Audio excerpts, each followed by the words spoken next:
Today's episode of Case Evidence is brought to you by Harry's Razors. Ladies, this is a high quality and practical gift that your man will actually use. Every man has to shave, and we don't like doing it with cheap razors. In all honesty, Harry's Razors are probably the nicest razors I've ever used. And the cool thing is, they're not that expensive. In the last episode, I mentioned a special edition set they have for Christmas. The response was so huge, they sold out. Thankfully, Harry's has several other sets for you to choose from, and they're still going to give you a discount. Their sets include a razor handle, 3 of Harry's German-engineered blades, and foaming shave gel that smells amazing, all in a nice little gift box. These sets start at just $15, but right now they're offering $5 off exclusively for Up and Vanished listeners, just by using the code CE for Case Evidence at checkout, and they'll give you $5 off your order. Help support this podcast and get your man something awesome for Christmas by going to harrys.com and using the promo code CE at checkout and get $5 off one of their sets. Now back to the show. In today's episode, I'm going to review those dispatch logs again. She mentioned them, but I don't know if they were done because she got called out. Dispatch logs? I've got to go through them, but I'm having to work the radio tonight. Dispatch logs. I have them ready, but the thing is, you're going to have a certain size paper to be able to receive these. Those dispatch logs. The most important part about these logs is anything pertaining to Sean Fletcher. Because according to Marcus Harper, they both rode around in the cop car on the night of Tara's disappearance. Today I'm going to break down these dispatch logs in detail and go over every call that night. This is Case Evidence.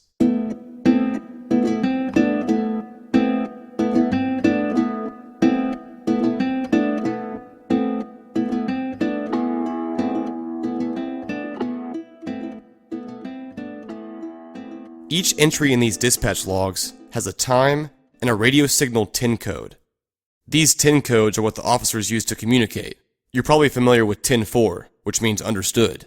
A lot of these codes are universal, but sometimes they can vary with different precincts. Each code has a different meaning, and there can be a lot of them. So just to be safe, I spoke to an actual Ocilla police officer, who deciphered each code in the log for me. He wished not to be named. There were 2 Ocilla police officers on duty that night, Sean Fletcher and Shane Kissling. On the logs, they are referred to by their badge numbers. Sean Fletcher is 016, and Shane Kissling is 06. Both officers worked an overnight shift. They started at 8 p.m. and got off at 6 a.m.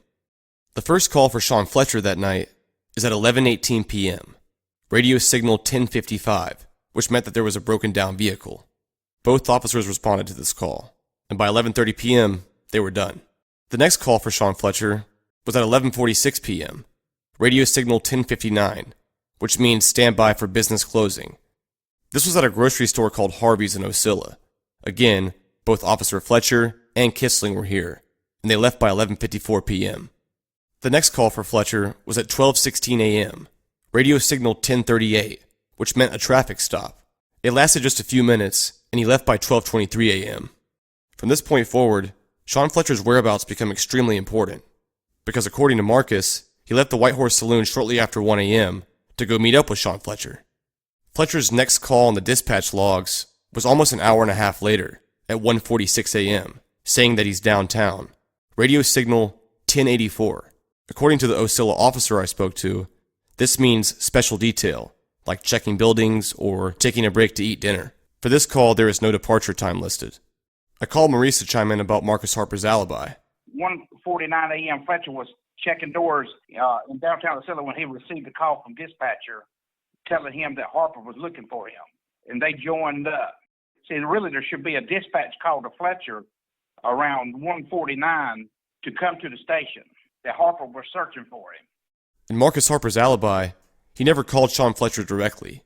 He called the police station. Then the dispatcher called Sean Fletcher and told him Marcus was looking for him. But that whole thing didn't exist in these logs. At least not like that. There's only one call around that time, and it's from Fletcher to the dispatcher at 1:46 a.m., stating that he's downtown. The problem is it's not from the dispatcher. It's from Fletcher. Either way, giving it the benefit of the doubt, let's assume that this call is the one where he learns Marcus Harper's looking for him.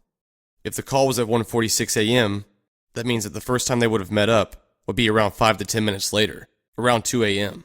I mean, if he left the bar at 1 o'clock, he would be in Ocilla at 10 past 1.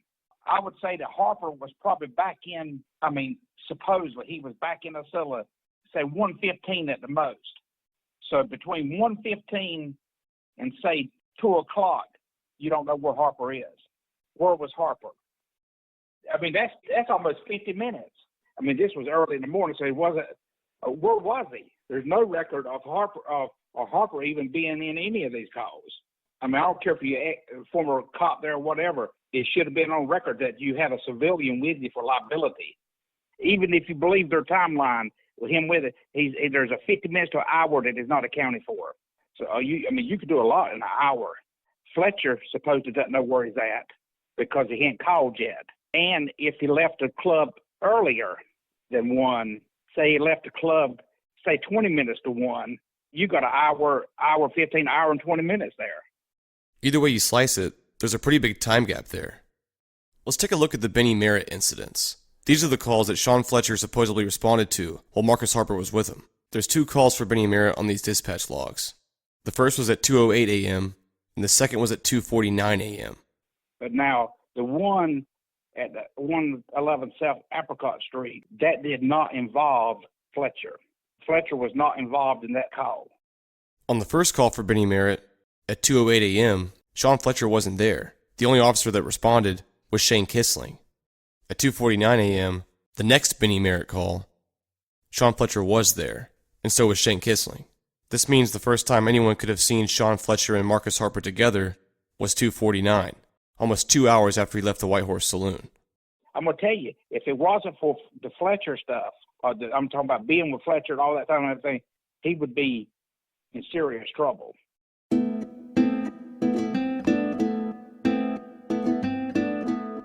I've posted these dispatch logs for you to check out yourself. Just go to upandvanish.com/discussion. Thanks for listening to Case Evidence. Here's a sneak preview of episode 9, coming out next Monday. This is in the email too, written by her. She found out about the 18-year-old girl he was dating. She said that he looked me in the eyes and said 3 times, "It's over, it's over, it's over." He actually walked her down the steps at 11 o'clock that night because they were watching the Georgia game over at his house. He walked her down the steps at 11 o'clock and nobody's seen her since. There's a lot of weird stuff. Really scary stuff.